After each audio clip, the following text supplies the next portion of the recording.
had hoped he would become a speaker. It was not possible for him, but he accepted, and I am grateful to him, just to join us and to make a very few remarks or to raise a certain number of questions. He has written a very important document in 2014 on the issue of sovereignty on the territories of the islands, Hoang Sa and Tung Sa, Paracels and Spratly Islands. And this document was presented at the conference in Ho Chi Minh City in July 2014. And he was also a speaker 3 years ago at the conference we had here, more devoted on maritime legal issues, of course international public law concepts. So please, Professor Kolb, if you have just a few remarks or questions, I thank you for your intervention.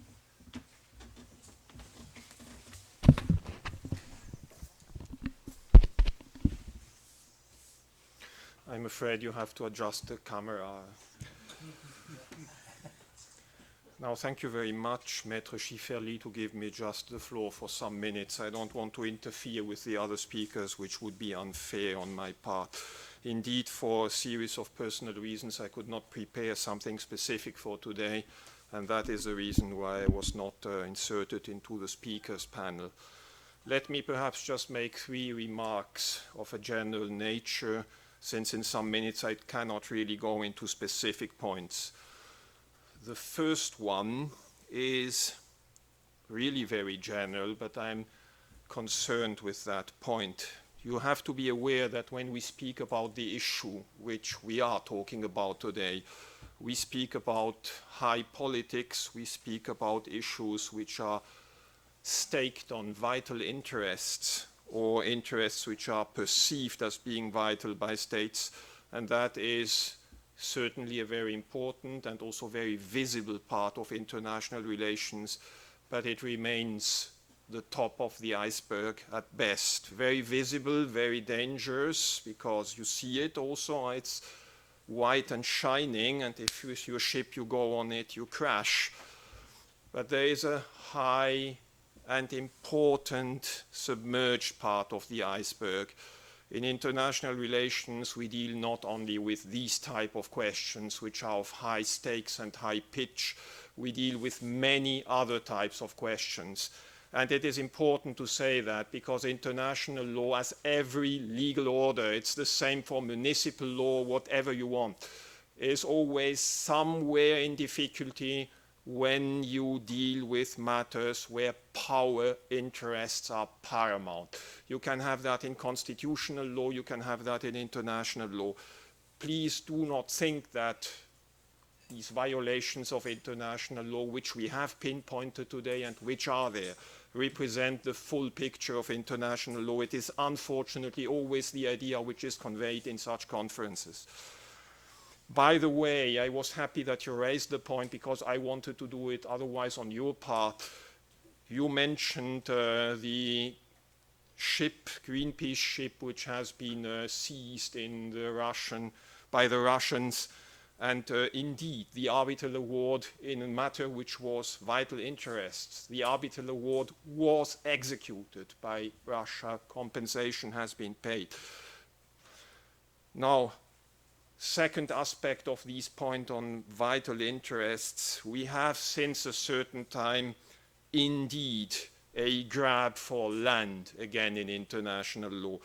And in international relations, grab for land not really in international law, rather in international relations and against international law very often. You see that on land. You mentioned the Crimea crisis, but you mentioned also 1974 the landing of the Chinese on some Vietnamese islands. You see it in the sea since a long time. You have grabs since the continental shelf declarations, 1945, the patrimonial sea of the Latin American countries. You have grabs, extended continental shelf today in the Arctic Sea. And the issue we are discussing here with the 9 dash line is one part of such grab for land. We are not finished with these type of policies. You will see that they will continue to blossom, unfortunately. Second point, it would be mistaken, I think, to think that international law is always pushing states for peaceful relations, for de-escalation, and for cooperation. International law sometimes requires, or at least pushes towards conflict. Maybe strange for you to hear that, but it is very true in territorial and other matters where claims are issued by states. Since when some state issues claims over territory or maritime spaces, and you leave that unprotested, you leave that without reaction, then in international law you always risk acquiescence and other arguments of this type. There is a family of arguments around prescription, acquiescence, and so on. If you want to protect your rights under international law, and that is a mechanism of law, not only of policy, you have either to protest, that may be paper protests, but very often these protests may be shaky if you maintain them only on paper. And if you want to secure more than that, you have to oppose these claims, which may mean that you pass with warships in waters which are claimed by somebody else, but which you claim are international waters. You react in a certain sense by a certain degree of assertion to another assertion, and that brings about clashes. But it's a mechanism under international law to preserve a status or to preserve rights. And here you have conflictual aspects of international law. In our case, very certainly such assertion of rights, such counterposition with regard to the assertions of China seems necessary. You need a reaction in order to maintain the liberties. The state which most is engaged into that strategy for the moment seems to be, but that's also historically very understandable, seems to be the United States. You have seen the reactions of the US to the arbitral award. To my knowledge, if I have read that correctly, even President Trump spoke of international law in this case, which is quite remarkable, to say just only that. Third aspect, and I now go towards cooperation again, because international law is also about cooperation, not only about conflict, and it is certainly much more about cooperation than conflict. Which way out of this type of conflict we have in the South Chinese Sea, as it is called? In my eyes, one of the avenues which should be pursued is that the other states, there are many, having claims in this area, including those who have claims towards the liberty of the area, free fishing, free passing, should try to pool together and to coordinate as much as possible in order to have as much as feasible unitary front against China. That's common wisdom. If you have to confront somebody powerful, you have to pool together in order to be stronger. Unfortunately, this does not really seem the policies which are followed by all the states in the region at the moment, but that is unfortunate to say the least.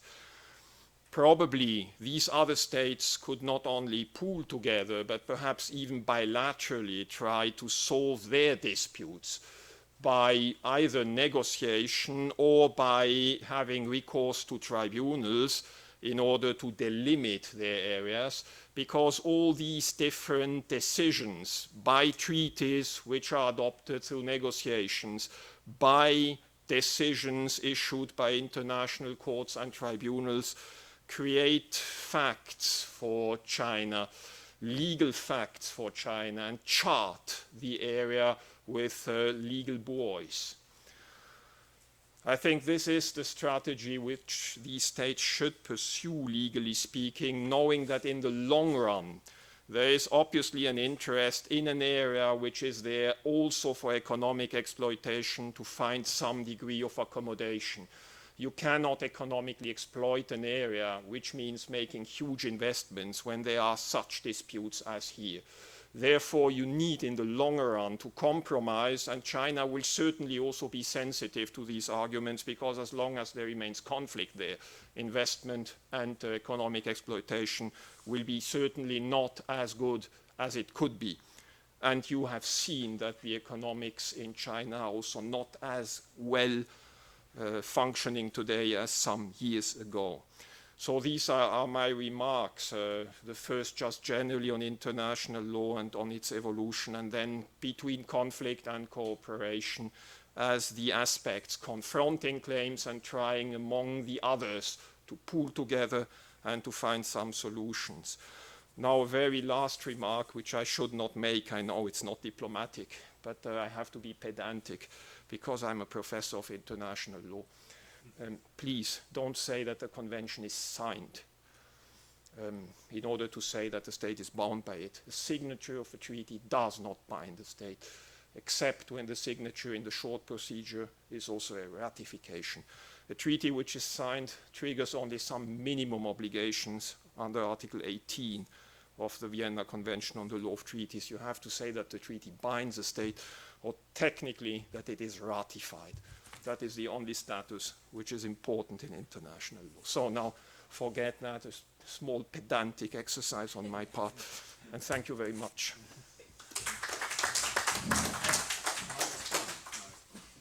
I use the word signed because they signed in 82, but they didn't ratify till 96 after the 1992 law on the territorial sea.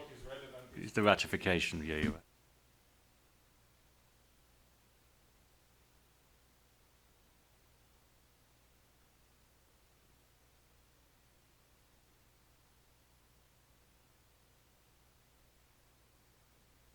States which sign treaties, they accept to ratify, but they don't respect.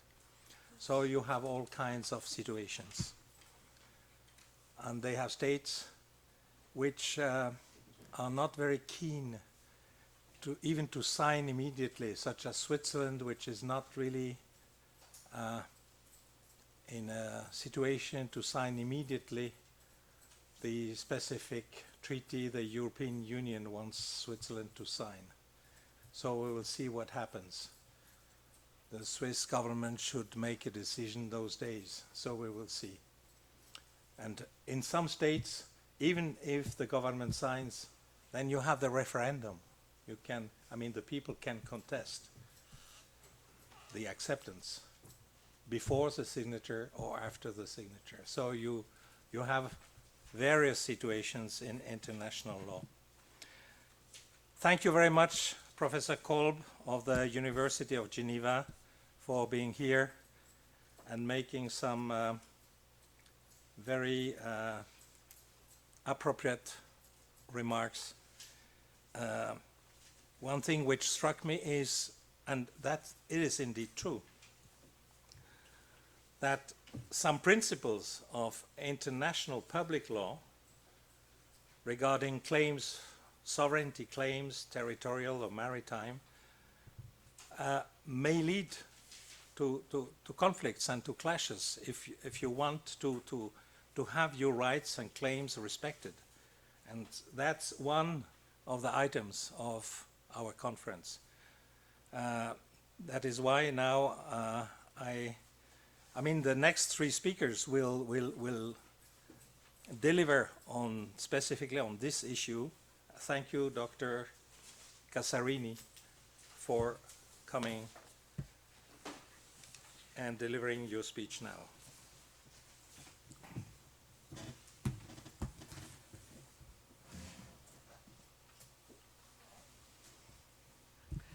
Thank you, Mr. Schifferle. Thank you so much for the invitation to this conference on the South China Sea disputes after the Hague Tribunal ruling.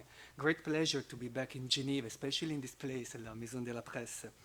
And following what Professor Kolb said, in my presentation, I will focus on how the European Union has responded to these issues of international law in the South China Sea.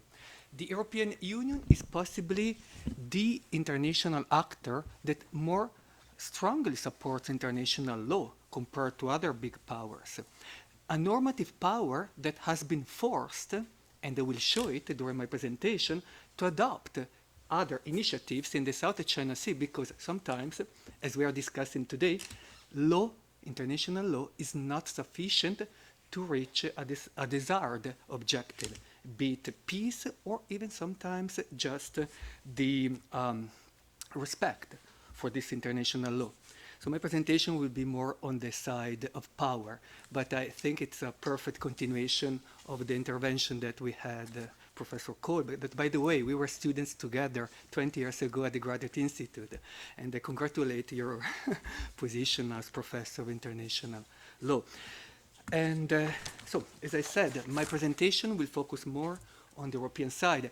I studied here at the Graduate Institute in Geneva in the late 90s, and I was in the Department of International History and Politics, which doesn't exist anymore at the Graduate Institute. When I go back to the Graduate Institute, I will be based at the Department of International History, because this idea to divide historians and political scientists nowadays, which is a mistake, because at the time, I remember our training was law, politics, international law, international economics. We still need this kind of a combination. We want to address these issues. So my presentation will be based on 3 points. The first is Europe's interest in the South China Sea, then the major security crisis in the South China Sea, how will it affect the EU, and finally the implications for European security from China's militarization of the South China Sea. Now, let me say a few words about the South China Sea and Europe. The first document from the EU that mentions clearly the South China Sea disputes is in 2012. It does not mean that member states or the European Commission, DG Fisheries or DG Development, were not involved before in Southeast Asia or South China Sea issues. But politically was not an issue. I remember at that time, I started in 2010 in Paris. I was working for the think tank of the European Union, which is an agency based in Paris. And when I would go to Brussels to discuss about the South China Sea, 2010, 2011, nobody wanted to raise the issue. Everybody was afraid. Why? Because at that time, the EU policy towards Asia was all about China, China, China. And South China Sea was a very delicate issue. So only in 2012, for the first time, we have a EU document which mentions the South China Sea territorial maritime disputes, which is the guidelines on the foreign security policy of the EU in East Asia. It was a revised version of the guidelines which was issued in 2007. Why did it happen in 2012? There was the pivot to Asia by the United States, which started around 2011, and in July 2012, you may remember that for the first time, the EU and the United States issued a joint declaration on the Asia-Pacific at the margins of the Asean Regional Forum. At that time, State Secretary Clinton and the High Representative of the EU, Lady Ashton, joined forces to issue the first and so far only joint declaration by the United States and the European Union on the Asia-Pacific, and large parts of the declaration were a clear message to China regarding what China was doing in the South China Sea. So only after 2012 we have some elaboration, some conceptualization within the EU on what to do vis-à-vis the South China Sea. Now, why? Because the economic interests were already there, but as I said, it needed some kind of like a geopolitical thinking to make the link between the growing economic interest that the European Union and its member states have in the region and what was happening in the South China Sea. Now, I will not to go too much in details on Europe's interest in the South China Sea because my colleague Felix, who will follow me, will focus more on that. But I just wanted to give you a few data. The numbers speak by themselves. China is the EU second largest trading partner, and ASEAN is the third. But if we look from an Asian perspective, the EU is the first trading partner of China, and ASEAN, after China, trades more with the EU than with any other country.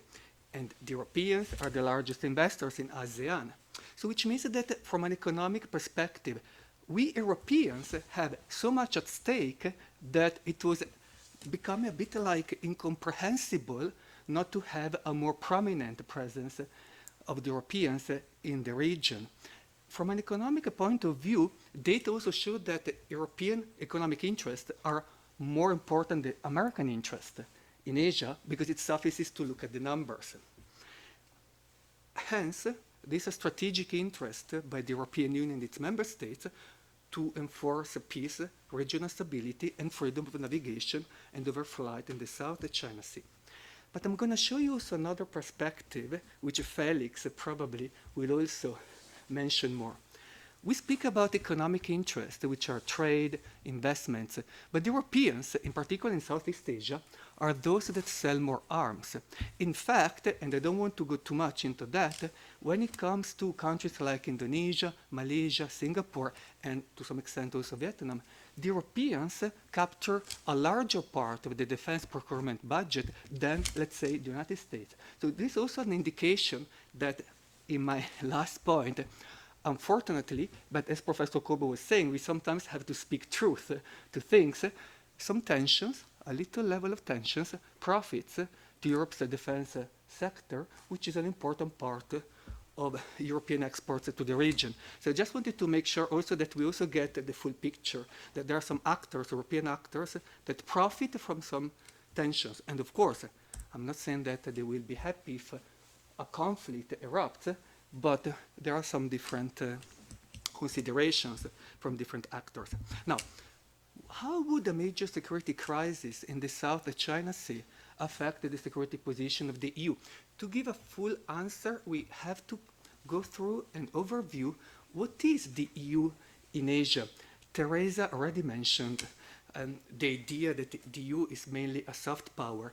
And it is indeed a soft power that, although European member states sell arms and weapon systems in the region, has never developed a stance as a security provider in the region. Its contribution to the region is mainly through multilateral security frameworks, such as the Asia-Europe meeting, the ASEAN Regional Forum, and the Council for Cooperation in the Asia-Pacific. Moreover, a lot of dialogues. In the context of the South China Sea, the most important dialogue is the one set up by the EU and the ASEAN on maritime security. But also soft power capabilities are what makes the EU a unique actor. And most of the operations have taken place in Southeast Asia. Cambodia, East Timor when it comes Aceh, Indonesia when it comes to crisis management and civilian missions, humanitarian assistance, Afghanistan, Timor, North Korea, Indonesia, peace building in Mindanao, and capacity building in Myanmar. What does it mean? It means that if one day we may have an escalation of conflicts in the South China Sea, we may expect the European Union and its member states to intervene on this and probably be those that will be asked by the international community to help rebuilding or trying to find solutions in the post-conflict situation. Not only the European Union, we also have actors like Japan, Australia, but the European Union has developed its capabilities, and when it comes to humanitarian assistance or peace, post-building reconstruction, is possibly one of the best actors in the world. The military dimension, we don't have the Europeans don't have any military alliance, but it is indeed true, and Bill mentioned that the United Kingdom remains a military power in Southeast Asia because of the five-power defense arrangement. And of course, France still has territories and has an operational presence. Now, the EU also cooperates on space technology and satellite navigation with China, South Korea, India, and Japan. Now, this is becoming important because you may know that we have Galileo, which is the European-led satellite navigation system whose basis, receptive bases, are being built in French territories in the Asia Pacific. And there has always been discussions between the EU and ASEAN for the EU to provide satellite imagery and information coming from satellites to Southeast Asian nations. Why? The idea is to provide them with an alternative source that would not be the American-led GPS, the Chinese-controlled Beidou, or the Russian GLONASS. So this is also like an element that it is taken into consideration by policymakers in Brussels when they think about what would be the implications of a security crisis, let's call it this way, in the South China Sea, and what could be the response, the material capabilities that the European Union could deploy in order to, before, during, and after, respond in a certain way. And then, of course, European arms sales remain an important element for the defense sector, but which are done more for commercial reasons without taking into consideration the strategic balance. Now, the strategic balance is very important for the United States, which continue to sell a lot of arms and weapon systems in the region, but they do it by taking into consideration the balance of power. If they sell something to Taiwan, it's because they believe that this is necessary for Taiwan in order to increase the defenses against China. Same in the Southeast Asia, Japan, and Korea. Now, the problem with the Europeans, there have been attempts, and there are still attempts, by the EU to try to coordinate European arms sales to the region, but so far they have not been successful, which means that our arms sales are still done mainly for commercial reasons, which means that they run the risk to tip the balance in favor of one country or another. Now, luckily, they're concentrated more on Southeast Asia, not on the big powers, but still, the point is the consideration behind the arms sales is mainly commercial and not strategic like the United States. Now, what would be the Europe's added value in case of a crisis? Well, I have personal experience many times when I travel to Southeast Asia that in order to balance the great powers off against each other, there's a great demand coming from Southeast Asia to a more robust involvement of the EU politically, security, etc. Also because, as I said, the EU does not have binding military alliances, and it is perceived as a mainly civilian bloc endowed with a lot of soft power capabilities. Now, what are the implications then? Because this is the image of the EU and how the EU has developed its security presence in the region.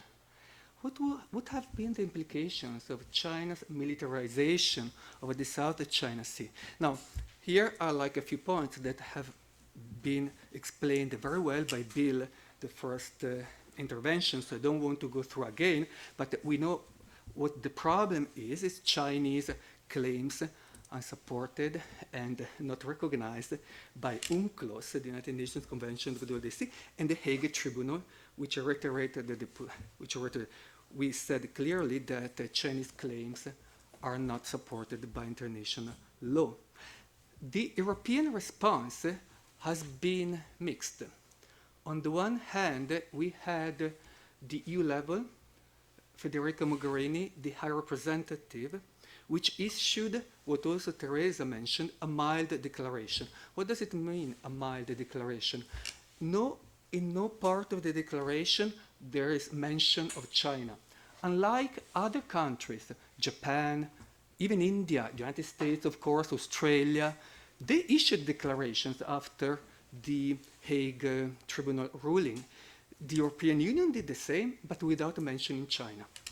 The only probably declaration by a big power, let's call the EU big power, allow me to call it this way, that doesn't mention China.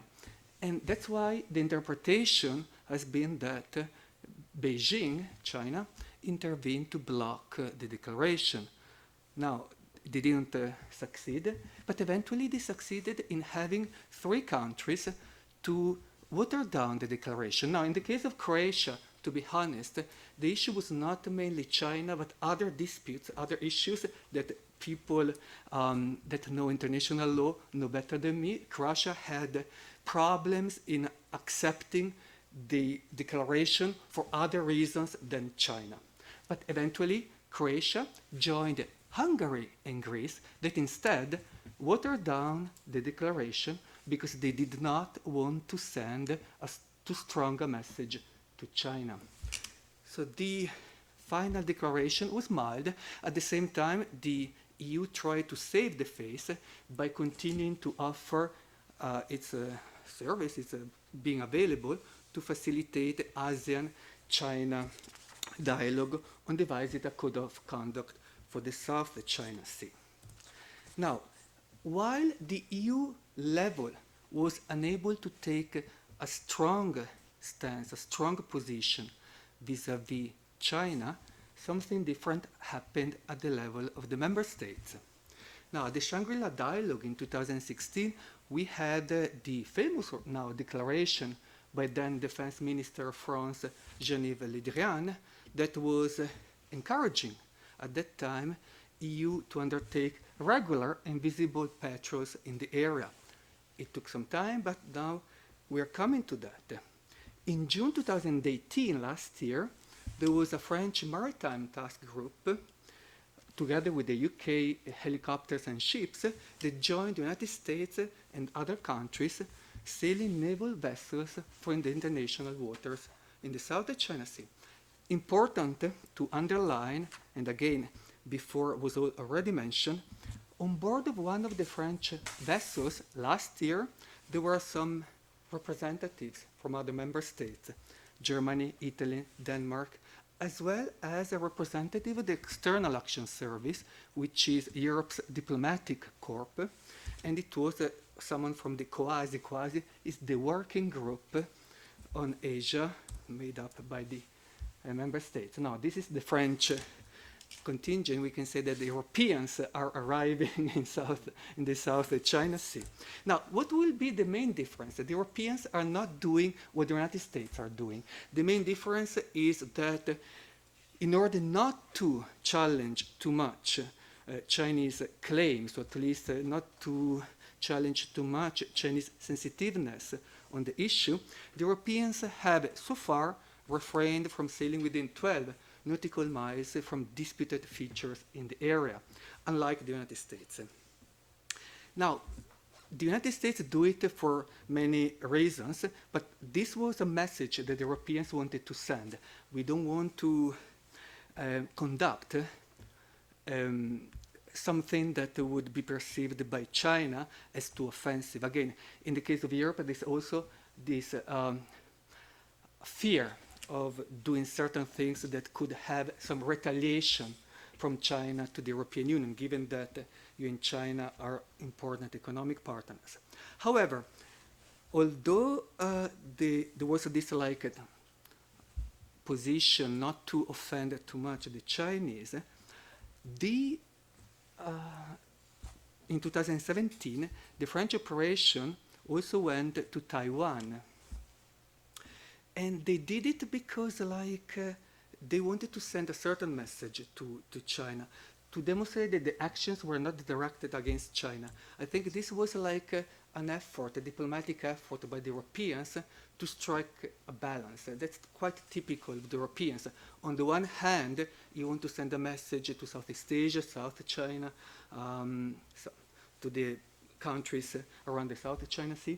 At the same time, you don't want to send too much a message, too strong a message towards China. But that was 2017. Now it is changing. That's why I'm showing you the development of Europe's operations in the South China Sea. Because in 2018, the mission, the Jeanne d'Arc mission between the French and the British, omitted a port call in China on purpose. And the tour began in Australia and ended in Vietnam. So we can also imagine how it was perceived by the Chinese that the European naval assets would start the operation in Australia and end up in Vietnam, which has, as we know, quite some serious issues with China. And of course, the decision reflected a situation, like an opinion which is changing quite rapidly in Europe, that we have to take a more firm, a more assertive posture vis-à-vis China. Now, the 2019 operations, which is still underway, this one centers on the Indian Ocean. And it is the first time. When we say first time in the case of the EU, it means that behind there has been a lot of deliberations, a lot of discussions, something that would be probably not as important in other countries. Like in the United States, the decision making is much more straightforward. But when we have like other naval powers from Europe, like UK, Portugal, Denmark, Italy, joining these operations, I can assure you that those are like months, years of deliberations, discussions. So this time, France, again for the first time also deploys the aircraft. The first time that an aircraft carrier is sent to the South China Sea with the rotating allied ship from the UK, Portugal, Denmark, Italy, and Australia and the United States. But as you can see, first time again, that some naval powers like Portugal, Denmark, Italy join the operation. And the carrier group started in the Mediterranean and arrived in the Malacca Strait, and having also like maritime exercises with the Egyptian, Indian, and Japanese navies. Now this is part of naval diplomacy. I'm going to go through now quickly because I want to reach the conclusion, don't want to take too much time from Felix. The naval diplomacy is also part of the new messages sent to the region. We have in particular France and India that have established a close naval cooperation. And also like the Europeans are trying to enter into this triangle with India and Japan. At the last Raisina dialogue in January 2019, I was there and I was quite impressed to see that the Quad, this alliance, this like grouping made up of the United States, Japan, India, and Australia, also had France. In fact, people were talking about the Quint, not anymore the Quad. And what France is trying to do is trying to Europeanize its position as the fifth element of the Quad, not to be only France, but to bring along other European countries. The British traditionally also have their own independent ways to operate, but in particular when it comes to other countries like Portugal, Italy, Denmark that we have this time, this attempt by France to be France plus Europe in the Quad, which is again also another important element to consider because it means that the Europeans are more and more in line, moving in line with the Quad to provide the fifth element. Now, and this time also, the French went through the Taiwan Strait, and because of that, and I was in China that day, because there was the Second Belt and Road Forum, the Chinese decided to disinvite France that was supposed to participate to the naval parade to mark the 70th anniversary of the founding of the People's Liberation Army Navy. And I remember that there was a big French delegation at the Second Belt and Road Forum, which is the forum which promotes this massive infrastructure initiative, the Belt and Road, or as it is also called, the New Silk Roads. And the same day, they got news that the French frigate Vendémiaire was supposed to reach Qingdao, but was disinvited by the Chinese because of the passing through the Taiwan Strait. Now, I would interpret, I'm not the only one, but my interpretation is that there's a clear intent now coming from many parts in Europe to send strong messages to China. And I'm going to show you the last example, because I spoke about a mild declaration by Mogherini, the usual attempts by the EU to facilitate a dialogue between the EU and China, the more robust intervention by France, UK, and now other European naval powers to enforce a rule-based order in the South China Sea. But the latest development, which I find more telling, is this one. Now, this is not that known because it is a pilot project which was unveiled, not officially, but in any case distributed among experts in December 2018. It includes, it supports tailor-made security cooperation with an initial set of 5 countries. Look at the countries: India, Indonesia, Japan, Republic of Korea, and Vietnam, and about maritime, counterterrorism, crisis management, and cybersecurity. Now, it builds up on dialogues and initiatives that the European Union has already developed with these 5 countries. And when it comes to the South China Sea, it builds up on the EU-ASEAN high-level dialogue on maritime security. But what it is very interesting is that the justification given is that these countries are the strategic partners of the European Union, or partners with which the European Union has strong strategic interest. But there's only one missing, which is China.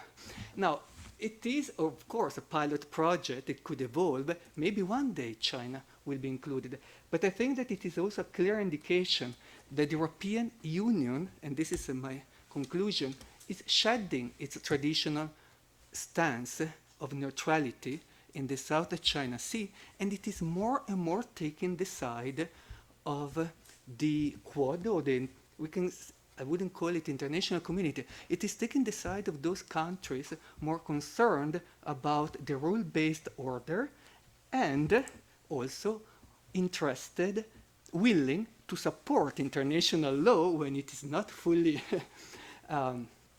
respected, with initiatives that could take also the form of naval operations.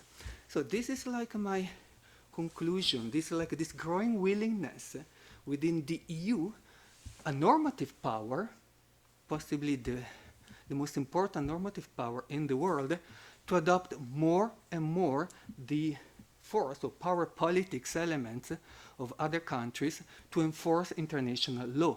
And I think we go back to the initial debate. Sometimes international law needs force to be enforced.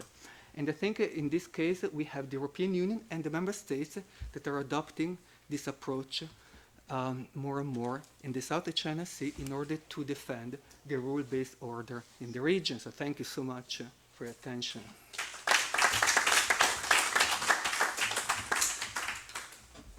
Thank you, Dr. Casarini, for your very interesting speech and information about the change of attitude, position of the European Union, or at least its main members. Now we have the presentation of Dr. Felix Hajduk of the German Institute for International Security Affairs, Germany. It will be interesting to learn more about possible intervention of Germany in this in these South China disputes. Germany had adopted for many years after the Second World War, of course, a very, how can I say, reluctant and restricted policy, especially in foreign military involvement. We have seen German troops in Afghanistan, and now we will see whether Germany is looking even farther. Thank you. Thank you so much for having me. I'm afraid I guess I'm the only presenter without a PowerPoint. Shame on me. But yeah, thank you so much for having me. I was also asked to tackle these 3 questions that Nicola already mentioned. What are Europe's interests in the South China Sea? How would a major security crisis in the South China Sea affect the security of Europe? and what are the implications of China's growing militarization of the South China Sea on European security. My answers differ a little bit to what Nicola already referred to, so I'm hopefully trying not just to repeat essentially what Nicola said. So with regards to Europe's interest in the South China Sea, and we agreed that I'm going to go a bit more into detail on this. Nicola has already mentioned, and it was mentioned repeatedly today actually, that there's a primacy of economic interests, full stop, I think, and no one really so far at least has disputed that. Most of Europe's trade with Asia transits through the South China Sea. There's a large share of merchandise imported by European states, which is coming from East and Southeast Asia, and vice versa. East and Southeast Asia are major destinations for exports from Europe to Asia. And you also already mentioned the trade statistics, that China is the largest trade partner outside of Europe for European states, second largest partner for EU exports of goods, and so on and so forth. Japan is there, South Korea is there, the Asean states, taken together the 10, would actually be the third largest trading partner for the EU. And also the FDIs have been mentioned coming from Europe into Asia, especially into Southeast Asia these days. So given the fact that large quantities of the cargo between Europe and Asia travel via maritime trade routes, open and secure sea lanes are of crucial importance, not only to the economic security of the littoral states of the South China Sea, but also to Europe itself. And this includes in particular, I would argue, the sea lanes running from the Straits of Malacca through the South China Sea to East Asia, which are vital for Europe's trade with its partners in Asia. And it was estimated, for example, by the Center for Strategic and International Studies, a US think tank, that actually 1/3 of global maritime trade passes through the South China Sea, and that despite the geographical distance, it's actually an essential maritime trade route for quite a few European states. These estimates by the CSIS, by this US think tank, point out that it is estimated that almost 12% of Great Britain's total trade passes the South China Sea. The figure is actually estimated to be only slightly less for Germany, 9%, France 7.7%, or Italy 8.1%. And these concerns over the security of sea lanes communication also have found their ways into the strategic discourses, I think, at the European level and in the European states level. So if you look at the maritime security strategy of the EU, it warns that as much as 4.7 trillion euros of trade volume could be affected by an outbreak of armed conflict in the South China Sea. There's various other strategic documents that basically provide us with the same message. So basically the interlinkage between Europe's economic well-being as predominantly a trading power and the stability and security in Asia are clearly accentuated and stressed repeatedly. So there's also, and I want to go a bit more into detail on this, Nicola only mentioned it basically briefly in passing. There's also the arms sales dimension, clearly. So our economic interests also pertain to the defense sector. So when we talk about Europe's role in the South China Sea conflict, I would argue it's often ignored, deliberately or not, that European arms manufacturers have actually a large share in the regional arms buildup, and therefore also, one could argue, in the militarization of the South China Sea. For the 6 littoral states of the South China Sea, the volume of arms imports from from European states has grown very, very rapidly in absolute terms between 2007 and 2017, if you look at, for example, the CPRI data on this. So for the majority of states in the region, a considerable part of their total arms imports actually stems from Europe. This includes Brunei, for example, where 82% of the total import of military goods came from European states. one could also look at Malaysia, where the figure is about 40%, Indonesia, where it's closer to 50%. We could then also look at the Philippines, where one would assume, as a US ally, they buy all their arms from Washington, basically, but still, even for the Philippines, actually 25% of the annual arms imports on average are actually coming from Europe. Only really Vietnam and Taiwan and China, because of the arms embargo, are kind of not so important in this, where the majority of arms are actually bought from Russia and the US respectively. So the majority of the EU arms sales to the region originate from the big three: Great Britain, France, and Germany, but also a whole host of other European states, Sweden, Italy, Spain, the Netherlands, and others have exported arms in significant amounts over the last decade. And I think if we look at the South China Sea, what's really interesting is that increasingly what Europe sells to the region it concerns the naval sector. Malaysia has purchased littoral combat vessels from France. The onboard weapon systems for these vessels were manufactured in Sweden. Vietnam has recently purchased Dutch corvettes. Indonesia, Dutch frigates. Those engines were built in Germany. The anti-ship missiles on these ships are from France, and so on and so on. I've read a paper on it, shameless plug, where I go into much detail. I don't want to bore you with all the details. So my point basically is that Europe's direct involvement in the military upgrading of the region, of the South China Sea region, challenges the widespread view in both Europe and Asia that we, the old continent, play no part in Southeast Asia's hard or military security policy. Because there's a lot of European frigates,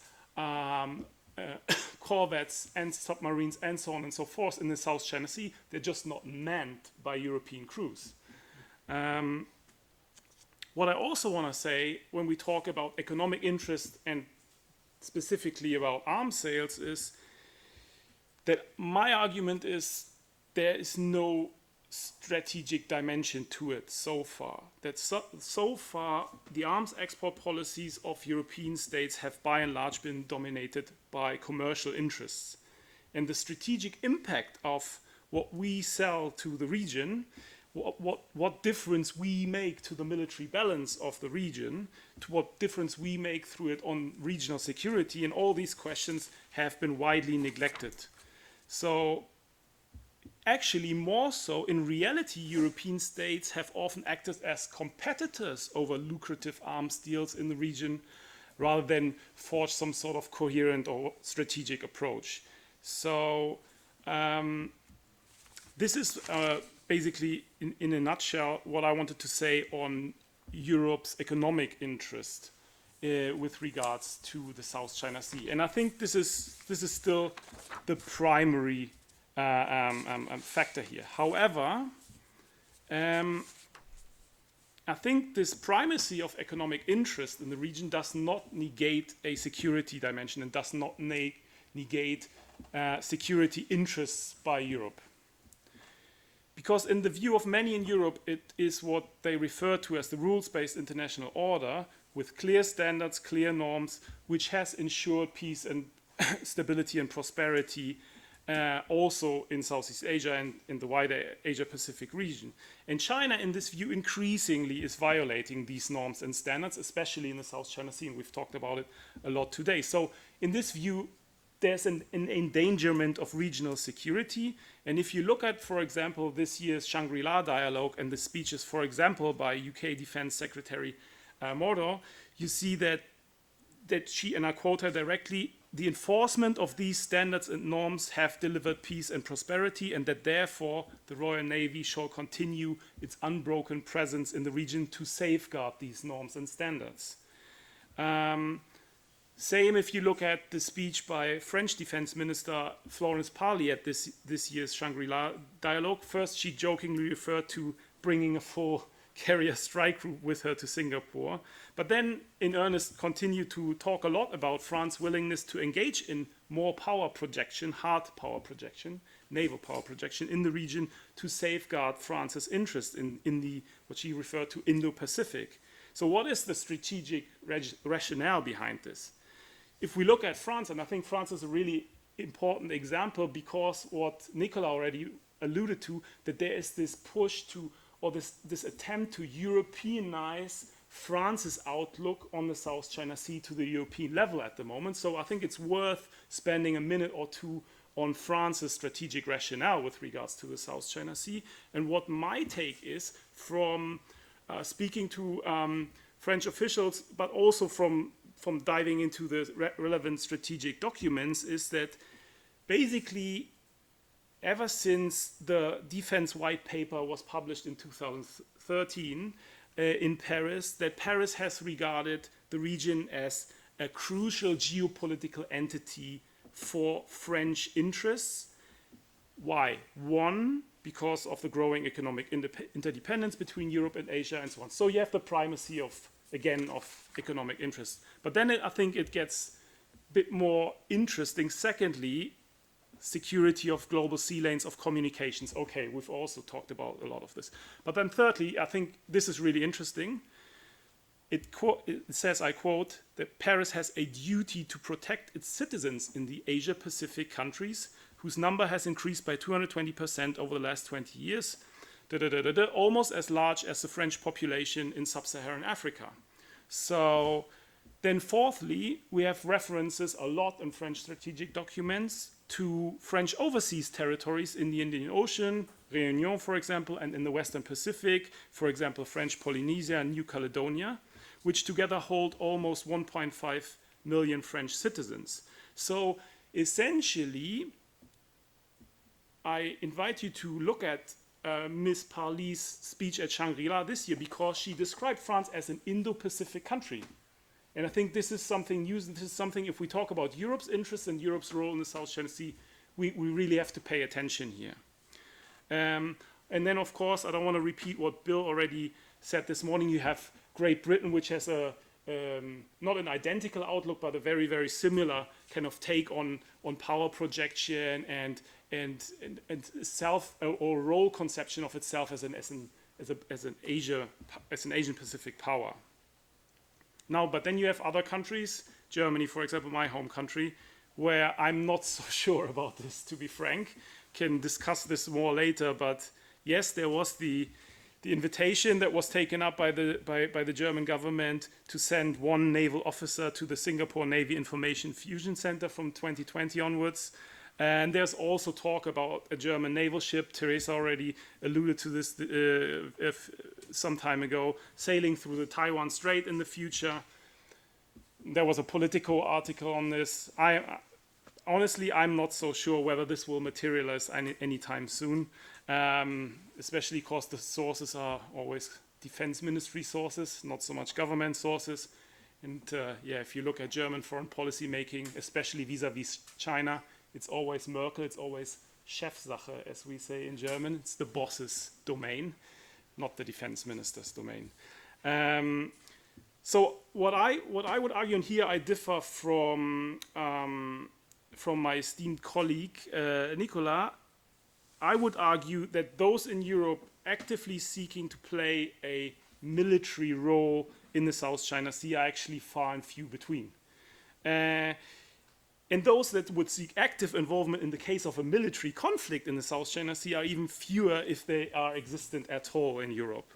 So what's sure, however, I think what we can take away from this is that the proclaimed neutrality of Europe with regards to the South China Sea on the one hand, and this increasing naval activism by some European states, on the other hand, I think there's a danger of it clashing in the future.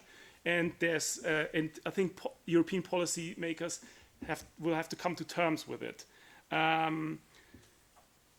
This is so economic interest, security interest. Thirdly, I would say there's normative interest, very clear-cut normative interest, preserving what is commonly referred to as the rules-based international order, specifically the international law of the sea. Europe's self-image as a normative power is reflected in many of the principal statements on the South China Sea on this. And then fourthly, I would say the fourth kind of, and this is the most recent sort of, when we talk about Euro interest, important factor, is the whole debate on strategic autonomy in Europe. The search for new partners in the region in connection with this wider debate on do we need more strategic autonomy in Europe? What sort of strategic autonomy, type of strategic autonomy do we need? And what are our partners to achieve this? Also looms large when we talk about Europe's interest in the South China Sea. Because faced with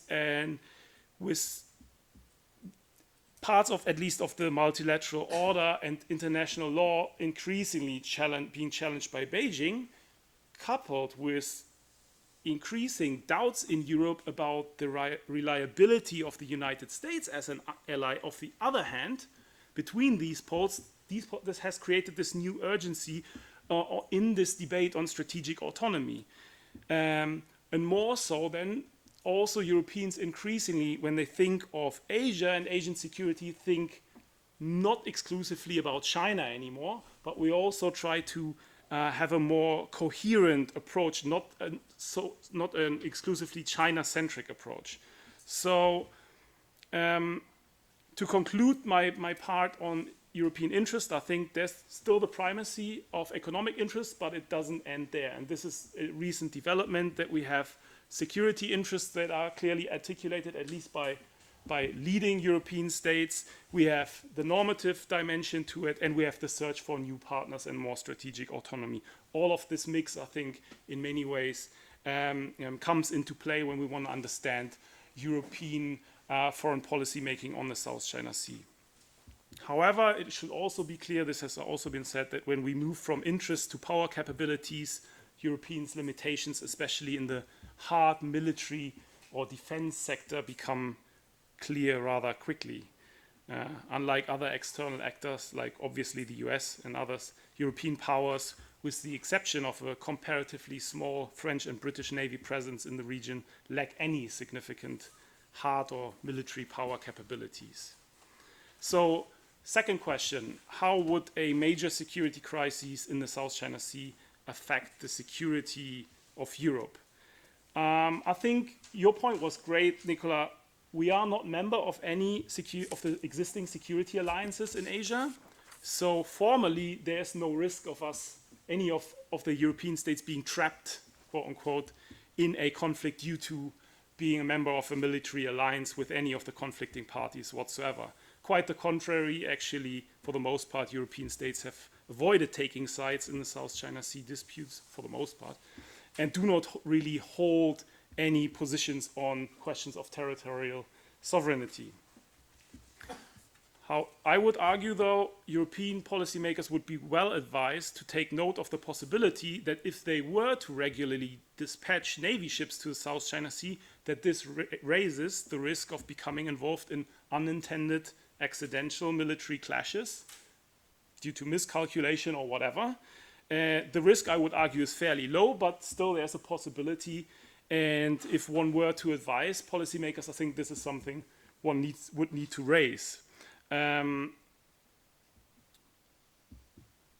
would argue, however, that the main impact still would be economic, and that the main impact of an outbreak of conflict in the South China Sea would be that it would hurt our economic linkages between Europe and Asia. It's also, I think, in many ways, I think apparent that there is a lack of, in most European states, there's a lack of strategic urgency or lack of strategic ambition with regards to the South China Sea. Because, simple fact, that the threat perception here is a bit different. The main threat perception, if you look at all the surveys out there, is Russia, Crimea, it's migration, it's ISIS, and so on. It's not China/South China Sea. So I think this is one factor. And the other factor that looms large that Nicola has also addressed, so I'm not going to talk too much about it, is chinfluence, if you will, is the China factor inside of Europe. That there is dissatisfaction about the current state of affairs within Europe, and that has led numerous European states, predominantly in Eastern and Southeastern Europe, but not exclusively, to look elsewhere for new partnerships, especially economic partnerships, and they have embraced the advances of China into Europe, into the context of the BRI and others. So we have the Greek port of Piraeus that Teresa already talked about. We have the watering down of the EU's common position after the PCA award, and so on and so forth. So there's lots of examples here how chinfluence, as it's often called in the literature, has come to the fore when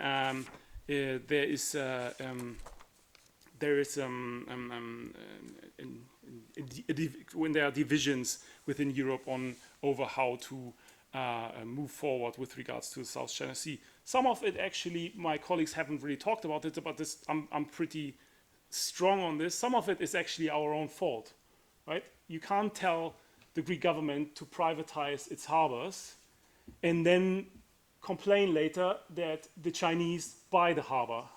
I mean, that makes no sense to me. So a lot of it is, or I would say part of it, is not necessarily only the Chinese deliberately doing divide and conquer tactics, but some of it is also our own, a fault of our own. And lastly, the question of implications of China's growing militarization of the South China Sea on European security. First and foremost, I would argue, if we look at the data, it's not just Chinese militarization of the South China Sea. China has by far its biggest leap forward, definitely in this, but all other littoral states have engaged in an arms buildup and a militarization of some sorts, much smaller, of course, than China, but of some sorts as well.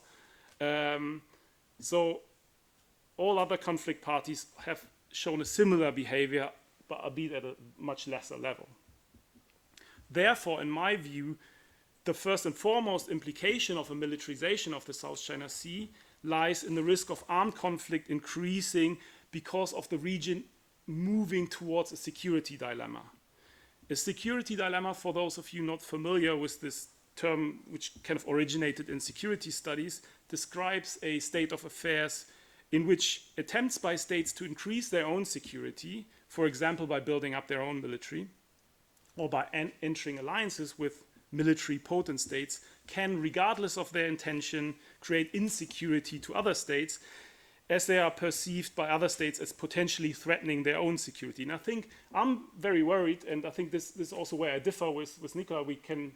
We're probably all looking very much forward to the discussion later. And I think this is a really dangerous development, in my view, in the region, because it could result in this spiral process of increased security measures, which produces a militarization of all actors involved, and thus leads to heightened insecurity on all sides. So at the heart of this, I would argue, lies a persistent uncertainty in the South China Sea over the intentions of the other states. What really are China's intentions? What really are Washington's intentions, and so on and so forth. So there's uncertainty, and there's an uncertainty dilemma, I would argue. But also, there's an interpretation dilemma in the sense that states create uncertainty in the minds of others as to whether their measures are for defense or offensive purposes. And then there's a response dilemma as well. What choices policymakers face, whether they respond to by exercising restraint or by increasing their own security posture themselves. And I think this is also something we're, as Europeans, increasingly faced with if we were to stronger engage militarily in the region. So we would also be faced with this interpretation dilemma. How do others in the region interpret what we do, and then how do we respond to their actions in return? So I think this is something worth also thinking about. And let me conclude with basically, I asked myself, where do we go from here? What lies ahead for Europe in the South China Sea? I would argue alongside my colleagues, I think the convenient marginalization that was what was often described, for example, by Jonathan Hawthorne, that we Europeans free ride on the US as a security guarantor in the Asia Pacific, and our marginalization in hard kind of military security is very convenient for us. I think this is over, and I haven't really found anyone over the last year or two who would disagree with that. I think our convenient marginalization is over. That's not a policy option for Europe anymore because of our economic interests, but also because of our diplomacy interest, our military interest, our interest in the upholding of international law, the rules-based order in the region, and so on and so forth.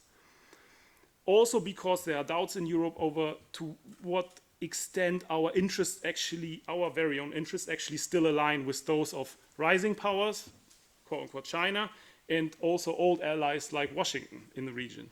So I would argue we need to look forward and seek, in a way, a multi-pronged approach.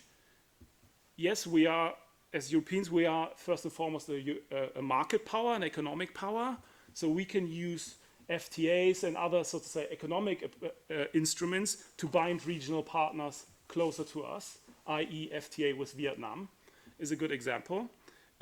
We can also engage stronger in the traditional, in the military security. And I would agree with Bill, it's not really the question how many FONOPs and where and when and so on and so forth.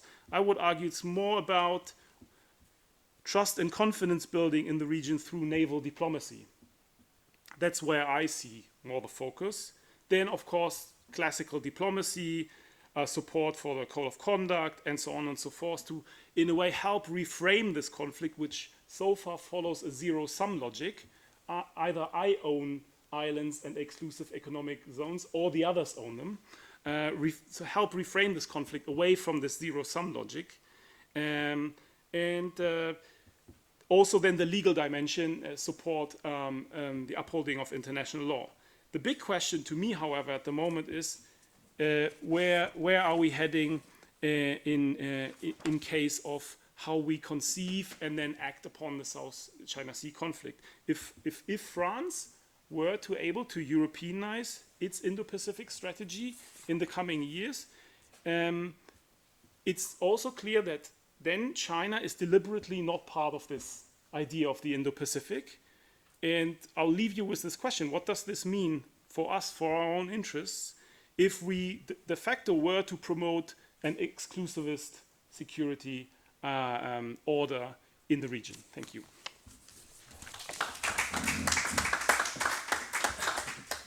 Thank you very much, Dr. Hajduk. It's a little frightening about the possible clashes or miscalculations which may happen in the future. There could also be not only miscalculations, there could be provocations.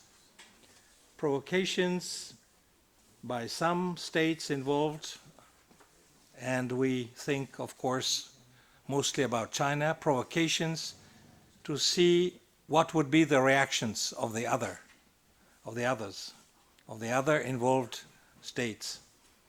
And that is also why I think the presence of France and also of the UK Navy is important to make China understand that there are not only the other states of the region which are involved and not only the US, that this disputes around the South China Seas has become a world issue.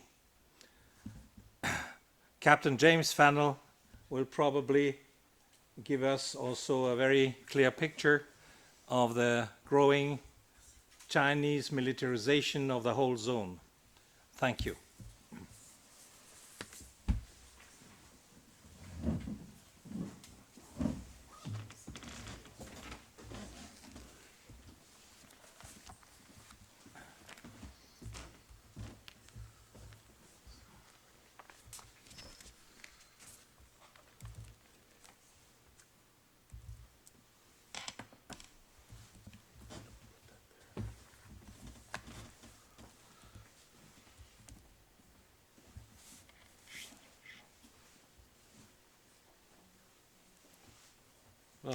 Good afternoon, Dr. Schiffley. Thank you very much for inviting me to this conference about the future of the South China Sea, and I'm very much honored to be part of this group of distinguished scholars and experts on the region, and I'm humbled that I'm even invited to this group. As most of you are aware, the past 2 weeks have been a whirlwind of activity regarding events in Asia, as highlighted by the United States imposing new economic tariffs on the PRC, the U.S. Department of Defense unveiling a first-ever Indo-Pacific strategy report, and our acting Secretary of Defense Shanahan's speech at the 18th Shangri-La Dialogue in Singapore. All of this coming against the backdrop of the 30th anniversary of the massacre at Tiananmen Square, and also with the celebrations of D-Day yesterday. There's a lot going on in the world. So with all this taken into consideration, my plan is to discuss the various options available to the United States and other like-minded nations in the region and around the world. Before I address those options, I would indulge you all with a couple of slides regarding the PRC's strategic intentions and capabilities. And I apologize, but having been a career naval intelligence officer in the Pacific, I could not give this presentation without taking a moment to offer my own brief assessment of the PRC's strategic interests and the threat they pose to the peace and stability of the South China Sea. Felix just asked, what are China's real intentions? And so what I would say is, take a look at this slide. What you're seeing is a copy of a poster that was photographed aboard a PLA Navy frigate during a port call in Australia, Sydney, Australia in 2012. Interestingly, a trio of PLA Navy warships is currently in Port Sydney, apparently without many of the citizens of Australia even being notified that the Chinese ships were arriving. And while it may be hard to see, what you're looking at is a head of a dragon as it's driving forth from the Chinese mainland with attack vectors towards the South China, or the Sea of Japan, the East China Sea, and for the purpose of our discussion, also into the South China Sea. So why do I show this? Because it exemplifies the kinds of propaganda being taught to an entirely new generation of PLA Navy officers and sailors, one that is by now well over a decade into its period of indoctrination. As such, it's worth noting that the PRC's current paramount leader has placed significant emphasis on transforming the PRC into becoming a maritime power. These quotes from 2013 attest to Chairman Xi's grand vision and have had a direct impact on the peace and stability of the region. And Xi is the first paramount leader of the PRC to place such an emphasis on maritime power. And it's clear that becoming a maritime power is a key enabler of the China dream, of the great rejuvenation and restoration of China. Given the PRC's 17 years of routinely violating the Declaration on the Code of Conduct, it should come as no surprise that in June of last year, 2018, President Xi told former U.S. Secretary of Defense Mattis, quote, "We cannot lose even 1 inch of the territory left behind by our ancestors," unquote. And unsurprisingly, this past week, PRC Defense Minister General Wei reiterated his boss's statement at the Shangri-La Dialogue when he stated, quote, "Arise, all those who do not want to be enslaved. Let's build the new Great Wall with our flesh and blood," unquote. General also noted that China is faced with the undaunting and complex security challenges, and he said that the PLA vows not to yield a single inch of the country's sacred land. And to be fair, General Wei then provided a caveat that China would not seize territory from others. Yet, General Wei's caveat stands in stark contrast to President Xi's worldview, where the China dream equals maritime power. This was never more evident than to the world last year, which Bill has already shown us one slide of this, when President Xi presided over the largest naval parade in Chinese history in the waters off of Hainan Island. This military exercise, a display of naval power, reiterated China's determination to build a world-class navy and to remind all nations of the region that the PRC has the capability to back up their goals with physical force. Interestingly, Chinese press reported the PLA Navy has never bullied anyone or sought out territory of others, a recurring theme of the PRC's propaganda department.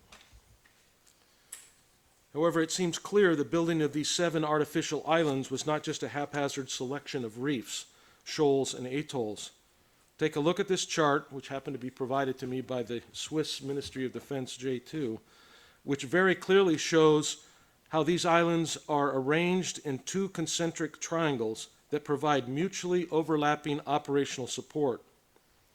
In other words, by its very design, these islands and deep water ports are in and of themselves a militarized system, one that has no other purpose than to exert Beijing's sovereignty over the entirety of the South China Sea. And as an aside, it's worth noting that China's reclaimed 17 times more land in 20 months than all the other claimant nations have done over the last 40 years. Let's not forget that. So what does this mean? Well, take a look at this colorful graphic insert from a June 2016 China Naval magazine, Naval and Merchant Ships, that offers a troubling glimpse of one possible future for the South China Sea. The map in the top half of the graphic accurately displays Beijing's 3 new long runways, 10,000 feet, 3,000 meters, alongside overlapping range arcs for the HQ-9 air defense system of 200 kilometers, the YJ-62 truck-launched anti-ship cruise missile of 300 kilometers, as well as ranges for the J-11 and J-87 fighter attack aircraft of 1,500 kilometers. More revealing still is that there is next to the map an image on the right-hand side depicting a burning aircraft carrier, struck by cruise missiles launched from surrounding Chinese frigates as well as from shore-based launchers. Part of the caption for this graphic suggests that each of the reefs can offer mutual support to one another, effectively enabling control of our country's South China Sea area. Finally, as it relates to what the PRC is doing, I want to highlight something that I know is being discussed among the various nations in Southeast Asia, and I think was referenced by Felix in his comments, and that is the message that America is declining and China is rising. The PRC Propaganda Bureau has effectively taken advantage of events like the deadly collisions aboard the USS John S. McCain and USS Fitzgerald in 2017, which saw the deaths of 17 U.S. Navy sailors. And while the faces of these admirals may not mean anything to you, they are officers who I served with at sea over the course of my career. They all lost their jobs because of these collisions. So what I can tell you is that these terrible events do not characterize the capabilities and commitments of the U.S. as it relates to the Indo-Pacific, and specifically the South China Sea. In other words, the zero-sum notion that the U.S. is declining and therefore the PRC is rising is not an inevitable outcome. From my assessment, which is new thinking for me since our last conference, this is a new kind of assessment for me based on where we were 3 years ago and America's policies and statements. And so the rest of the brief, I'll try to focus in on that. First, let me start off with this important to set strategic context of America's view of the Pacific. First and foremost, the U.S., and yes, even this current administration, despite assertions to the contrary, fundamentally believes that global trade drives the economy and fuels prosperity for all. Further, the U.S. believes the Indo-Pacific is the most dynamic region in the world, which is home to half of the 20 fastest growing economies and currently contains over a third of the global GDP and 60% of the global GDP growth. A region that by 2030 is estimated to have 65% of the world's middle class, representing an unrivaled amount of purchasing power. As Admiral Davidson, the current Indo-Pacific commander, testified this past February, quote, "A peaceful, free, and open Indo-Pacific is especially vital to America's economy in the 21st century, especially when you consider the United States conducted more than $1.8 trillion in two-way goods trade with the Indo-Pacific nations in the year 2017, and more than $1.3 trillion by the third quarter of 2018. He noted that the U.S. foreign direct investment in the region reached $947 billion in 2017, more than doubling over the decade. So it's not unsurprising that as the world becomes increasingly globalized, the security of maritime trade routes grows even more critical. America's commitment and credibility have worked to liberate hundreds of millions of people as well as lift billions out of poverty, all to a level of prosperity previously unseen in human history. It has also ensured that tensions, regardless of how or where they arise, try not to escalate into large-scale war in Asia. And this is where the U.S.'s great concern regarding the PRC's promises for the future, and has occurred for these 4 cities, along with many others in the Pacific region. They have all benefited tremendously from a common understanding and acceptance of an international system of seaborne commerce dating back to World War II, one that relies on freedom of navigation and free access to ports. The key to international maritime trade, which brings this prosperity, is the ability to transit through these areas and ensuring the freedom for all nations to use the maritime commons. International standards, as we've discussed today, ensure a common understanding and unfettered access for trade to transit the oceans. Something, as we've discussed today, for which the PRC has rejected, which is international law. I especially like this picture from the hearing at The Hague, where the PRC refused to even participate in the international arena, which I believe is a foretaste of what the world would look like if it was run with Chinese characteristics. So, what is the U.S. strategic outlook for this region? Is it more than the often repeated phrase by U.S. officials to quote, "We will continue to fly, sail, and operate wherever international law allows"? Or is it more than just relabeling the U.S. Pacific Command as the U.S. Indo-Pacific Command, much like the previous administration's bumper sticker of the rebalance to the Pacific? Well, as Admiral Davidson testified again in February before the Senate Armed Services Committee, he stated a new vision where America sees a free and open Indo-Pacific, one that was first announced by President Trump in 2017 at the Asia-Pacific Economic Council Summit in Vietnam, and is clearly demonstrating a new American commitment to safe, secure, and prosperity for the region that benefits all nations, both large and small. This concept of free and open Indo-Pacific includes economic, governance, and security dimensions, whereby all nations can and should enjoy unfettered access to the seas and airways upon which all nations' economies are dependent. And by the way, open includes open investment environments, transparent agreements between nations, protection of intellectual property rights, and the fair and reciprocal trade, all of which are essential for people's goods and capital to move across borders for the benefit of all. So what's the basis, the strategic basis for this free and open Indo-Pacific strategy? Well, the 2 documents depicted on the slide, the U.S. National Security Strategy and the U.S. National Defense Strategy, represent a fundamental shift in how the U.S. views relations with the PRC. It's a break from the past 40 years of what I characterize as the Kissinger school of engagement at all costs. For the first time in the history of our formal relationship with the PRC, the U.S. has formally labeled the PRC as a strategic competitor.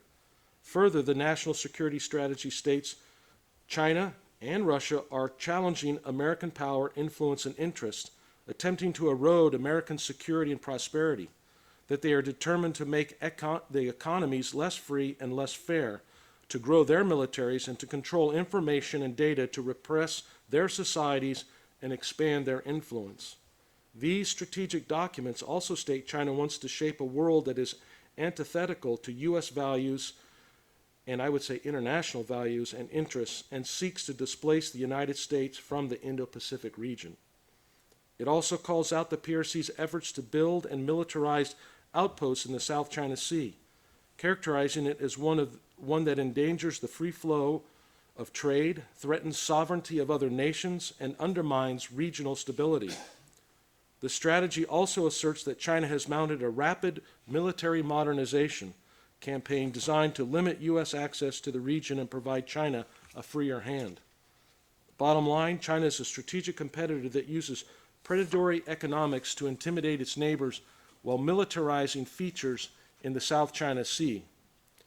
These words from Admiral Davidson are words that elites in our China hand community in the United States have not heard before and are also now gaining Beijing's attention. Most recently, in a speech this past Saturday, acting U.S. Secretary of Defense Shanahan outlined the vision for the free and open Indo-Pacific as an effective guide for regional contributions because it is based on enduring principles of international cooperation, such as respect for sovereignty and independence of all nations, large and small, peaceful resolution of disputes, free, fair, and reciprocal trade and investment, which includes protections for intellectual property. And fourth, adherence to international rules and norms, including freedom of navigation and overflight. During his speech, Secretary Shanahan made the point that some in the region are behaving contrary to the principles and norms that undergird this situation, using what he called a toolkit of coercion. These nations have deployed advanced weapon systems, used influence operations to interfere in domestic politics of other nations, undermined the integrity of elections, engaged in predatory economics and debt for sovereignty deals, and promoted theft of other nations' military and civilian technology. As has been mentioned, coral reefs have been dredged and destroyed with disastrous ecological and economic consequence, while fishermen are denied access to waters their ancestors have fished for generations. Freedom of navigation and international overflight have been restricted, and religious practices are being suppressed. The Secretary went on to say, should these trends continue, features in the global commons will become PRC toll booths, a concept anathema to the U.S. and the rest of the world. Which leads to this last week's release of the U.S. Department of Defense Indo-Pacific Strategy Report. If you haven't seen a copy of it, it's online. It's well worth reading, and I'll go through a few of the things. The report is cut from the same cloth as the National Security Strategy and National Defense Strategy, and represents a coordinated set of strategic guidelines that are today driving the activities of the Indo-Pacific Command forces, as well as setting the priorities for dollar allocation back in Washington as budgets are developed to provide the resources necessary to meet the challenges posed by the PRC. The title of this strategic report also describes three major lines of effort: preparedness, partnerships, and promoting networks, which I will touch on throughout the remainder of the brief.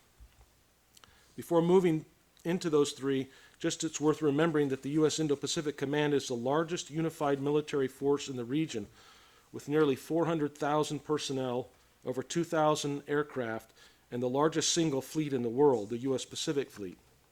Notice I didn't say the biggest Navy, which we all know is the PRC's Navy, and we can talk about that afterwards if you'd like.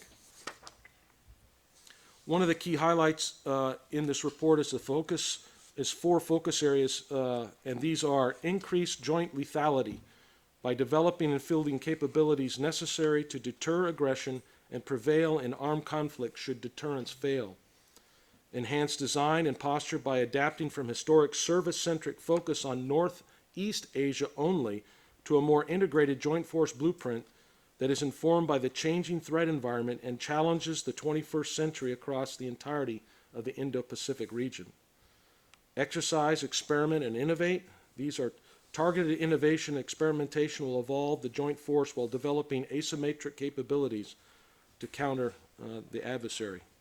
4, strengthens our allies and partners through increased interoperability, information sharing, expanded access across the region, and compatible and interoperable coalition to present to our adversaries in a time of crisis and armed conflict. Those are all kind of boilerplate words, but they all have specific meanings and they're driving actions within the Indo-Pacific Command. This is a slide from just a recent Indo-PACOM briefing that further highlights the linkages between the grand strategy of the National Security Strategy and the National Defense Strategy. And this again represents and proves why this is not a happenstance series of documents, but rather represents a coordinated and unified approach to dealing with the PRC's bad behavior. Please note the commitment to establishing routine operations in the South China Sea, which highlights just how influential these strategy documents have been. as this slide represents a substantial change from just 4 years ago, when a slide like this would never have been released publicly and was frankly not being talked about too often privately. While the 2018 National Defense Strategy is a guide, Indo-PACOM is focused on regaining its competitive military advantage. The command strategy centers around fielding and sustaining a force capable of combat-ready, combat-credible deterrence that is postured for two distinct security roles: to win before fighting, and if necessary, be ready to fight and win. I draw your attention to the words highlighted in red, which state, alongside like-minded allies and partners, Indo-PACOM must compete in the gray zone between peace and war, which leads me to the first line of effort: preparedness. A key element to preparedness is presence, and to that end, the Indo-Pacific has restored America's historic emphasis on presence in the region, something that had been eroding over the last few administrations, especially during the Obama administration. The next set of slides display two types of U.S. Navy presence operations in the South China Sea. We discussed one of them already today, called Freedom of Navigation, or FONOPS, which is part of the larger Freedom of Navigation program that the U.S. has had since the mid-70s. And the second is the general naval operations by big deck, large aircraft carriers, and allied naval forces in the South China Sea. Both of these are important, and both send a clear and unambiguous signal as to the sustained commitment the U.S. has to the region. This first chart covers the fall of 2015 through 2016, where you can see where the activities generally occurred. This first chart, I already said that. It's worth noting that since October of 2015, the PRC altered their operational response to the presence of foreign warships in the South China Sea. Prior to October 2015, the PLA Navy would provide a zone coverage that was dependent upon a single-duty South China Sea frigate to cover the entirety of the South China Sea, one or two frigates. But after the USS Lawson's FONOP in October of 2015, the PLA Navy began to shadow each and every foreign warship that entered the South China Sea with a series of dedicated PLA Navy warships, sometimes one, sometimes two, but always following each one for the entirety of their transits through the South China Sea. So to use a basketball analogy, the PLA Navy went from playing zone defense to playing man-to-man, which they continue to this day. This is another topic that we could talk about afterwards as well. This chart covers 2017, the first full year of the new administration, and what began to become clear is that unlike the previous administrations, FONOPS were not leaked ahead of time and began to be publicized after the fact to allow the region of the world to know that the U.S. was challenging the PRC's excessive claims inside the 9-dash line. And this is 2018, where you'll notice a significant increase in operations, especially between U.S. and Japanese Maritime Self-Defense Force large deck operations.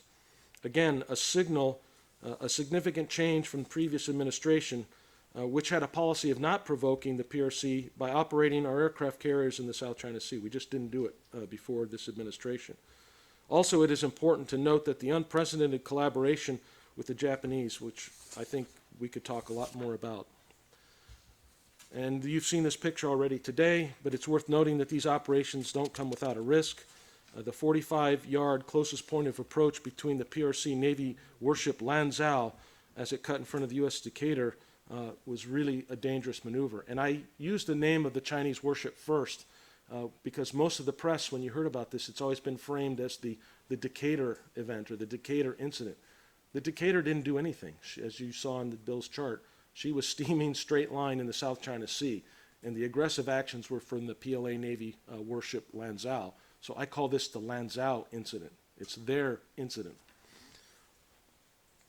While it's unknown whether or not the PRC was seeking to create an excuse to launch a military fight, the reality is the PRC refuses to accept international law that allows all ships, including naval ships, to operate on the high seas, including the South China Sea. And finally, this is the last level of activity I've tracked so far in 2019, and I know I've missed a couple of things, and just today I picked up a couple of things I need to add to my charts. But you can see that there's much more robust activity, and I can only tell you is someone who served my career in the Pacific, what we're seeing in these last 2 years is a marked contrast to the previous 8 years of the previous administration. Some things are not different totally. The United States Navy has operated in these waters for many, many years since World War II and even before. But there was a lull there, and it was this period of time where we just said, hey, we're not going to provoke China, and I think that's clearly changed now. Worth noting also for this conference was the U.S. amphibious assault ship WASP operations just recently in the South China Sea in March during exercise Balikatan, with the unprecedented number of 10 F-35B Joint Strike Fighters. This is a larger than average number of combat jets for the WASP-class amphibious ships, and suggesting a new force structure that the Navy and the Marines are looking into. It's also one that could help lay the groundwork for future operating concepts that could turn our amphibious assault ships into light carriers, something that again demonstrates commitment and capability by the U.S. To the region. We've discussed Taiwan Strait transits. Also, this is part of the preparedness line of effort as these now become much more public and frequent. These transits are not confined to the U.S. As we've learned today, many other nations are doing this. And while some have suggested that the number of transits has not increased since the last administration, I can assure you that they have increased and they have gotten Beijing's attention. In a strategic sense, the U.S. has shifted the center of gravity back from the Philippine Sea, where it's been for the last 10 years, towards China and into the Taiwan Strait. And then, as we've discussed, it was announced that even the Germans are considering this. And I feel like, Felix, I'll believe it when I see it, but I think it's an indicator of both what the French have done, the British have done, that there is a growing sense amongst nations that share the same values and core principles that, okay, it's time to take a stand and put a united front against what China is doing. And I can just tell you that this was not the spirit, this was not the attitude of just 2 years ago. There was no leadership, and I think that's the difference from the American perspective. Finally, on the line of effort of preparedness is it's related to inter-service cooperation. In March of this year, the U.S. Army announced it would conduct a major exercise in the Indo-Pacific theater in fiscal year 2020 that will focus on the South China Sea. The exercise is being fueled by a rising China in a world where great power competition, rather than counterterrorism, is driving the department's decision-making and force structure. And we can discuss that. That's another topic altogether. And while the U.S. Army has 85,000 permanently stationed troops in the Indo-Pacific region and is already conducting exercises such as Pacific Pathways with allies and partners, the service is aiming to practice rapid deployment from the continental United States to the Pacific. Which leads to the second line of preparedness or effort is called partnerships. And partnerships are important to the U.S. Indo-Pacific strategy, no more so than evidenced by the port call of the USS Carl Vinson, which we discussed earlier, that happened in 2018. It's the first aircraft carrier that is taught to dock in the country since the Vietnam War ended in 1975. The Pentagon publicly stated, "This visit marks a significant milestone in our bilateral relations and demonstrates the U.S. support for a strong, prosperous, and independent Vietnam," and that the visit also builds on the positive momentum of a comprehensive partnership between the U.S. and Vietnam and will not only serve to strengthen the bilateral defense relationship, but will also enhance cultural and professional ties. It is expected that another U.S. Pacific Fleet carrier and strike group will make another port call in Vietnam this year in 2019, which is a testament to the enduring commitment that U.S. has to the region, one that shows that the U.S. is willing to not just talk the talk, but to walk the talk, something that we had, again, not been doing in the previous administration. Likewise, other high-profile port calls include the USS Blue Ridge, the 7th Fleet flagship in Manila, our former ship that we've both sailed on, Dr. Schifferle and I have sailed on in the years past. And the message from these kind of port calls is clear. The U.S. Navy flagship had sailed through the South China Sea with its commander renewing America's vow to sail, fly, and operate wherever the law allows, amid China's objections to military presence in the disputed sea. Interestingly, the U.S. Secretary of State Mike Pompeo had said during his visit to Manila early in the same month that the United States is committed to ensuring the South China Sea remains open to all kinds of navigation. The alignment between what senior U.S. officials are saying and what Indo-Pacific forces are doing is significant, and again represents a reversal from the previous administration, which tended to bark more than they bite. Or just this past month, when for the first time the navies of the Philippines, the United States, India, and Japan sailed through the South China Sea on their way to Singapore to join the second phase of a joint exercise with ASEAN nations. Or, as we've discussed before, the recent example of this whole high-profile Royal Australian Task Force exercise called Indo-Pacific Endeavour, which occurred in Vietnam. It's no coincidence the Australians conducted this operation following the U.S. establishment of the free and Indo-Pacific concept. We didn't establish it. I know it came from Japan, but the fact that we're now touting it as one of our strategies. And it should be noted that Chinese fishermen reportedly lazed Australian Navy helicopter pilots, which appears to be a new and growing tactic by the PRC to threaten and intimidate foreign forces operating in the South China Sea and even out in Djibouti. Another example of partnerships, as we've discussed today, is the deployment of France's only aircraft carrier strike group to the region, the Charles de Gaulle, and I think it demonstrates France's commitment to regional security, for which the French ambassador to Singapore stated, the fact that France is also a security provider in the region, and that is well illustrated through our shared commitment to freedom of navigation and overflight, unquote.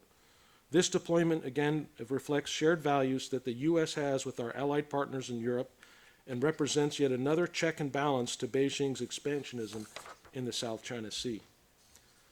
Likewise, this chart depicts the number of actions that the Japanese Coast Guard has taken in the South China Sea, which is designed to strengthen support for ASEAN, Southeast Asian countries, and to collaborate with them in the gray zones of law enforcement on the high seas. Finally, as Teresa has mentioned earlier, and so have others, there's the effort known as the Quad, which is principally driven by economic interests, but I sense there's a growing desire to expand this into the security sphere. Much work needs to be done with Delhi, I think, on that part of it. But if you just measure the simple correlation of forces from the Quad versus the PRC, you see the potential deterrent force the Quad could have on the PRC's expansionism in the South China Sea. Finally, the third line of effort, promoting a network region. As it relates to networking the region, one particular area where the U.S. has previously been reluctant to speak out concerning the PRC's bad behavior is in the arena of public reporting of their operations. However, this situation changed with the passage last year and signing into law of the 2019 John S. McCain National Defense Authorization Act, which requires the Department of Defense to release to the public a report on the military and coercive activities of China in the South China Sea.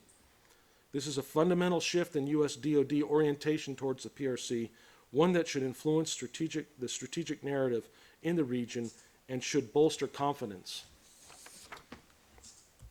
Additionally, as it relates to networking the region, just this past Friday, the Pentagon announced it would sell 34 Scan Eagle drones to the governments of Malaysia, Indonesia, Philippines, and Vietnam as part of the Maritime Security Initiative. Maritime Security Initiative started under the last couple of years of the Obama administration, but there wasn't much tangible activity. There was some, but it was very low level in my opinion, and we're now starting to see an effort towards this integration of the nations down there to share and foster a common operational picture of the South China Sea. And finally, the 800-pound gorilla in this discussion is the issue of economics. In November 2018, Dr. Peter Navarro, Assistant to the President, Director of Trade and Industrial Policy, and Director of the White House National Trade Council, made the following statement: economic security is national security. The impact of this statement has been the billions of trade tariffs that have been placed on the PRC. And when combined with these other elements that we've just discussed of the Indo-Pacific strategy, I believe that we will have a deterrent effect on the PRC's grand strategy, especially in the South China Sea. So the question remains, what will happen when the PRC takes another unilateral action like it did in 2014 when it dispatched the HYSY 981 inside Vietnam's EEZ? The answer to that question depends on what you've heard today, but it also depends upon whether or not people are going to follow the options that have been laid out in this Indo-Pacific strategy, and whether nations are willing to stand shoulder to shoulder for shared principles and values. I was intrigued to hear the presentations about Europe. I would say, as an American, and from the people that I talk in the administration, America greatly welcomes anyone from Europe that wants to come out and sail in the South China Sea. It's free and open, and we are appreciative of the nations that have already come and those that are thinking about it. And the idea that the United States is not reliable, I've heard that talk in the last couple of years, but I think that's beginning to change around the world, and people are recognizing that by our actions and the things that we're doing, the spending on defense, the actions across what the Chinese call comprehensive national power, the U.S. is now starting to push levers on all kinds of things to push back on what the Chinese are doing. So with that, that's all I have. Thank you.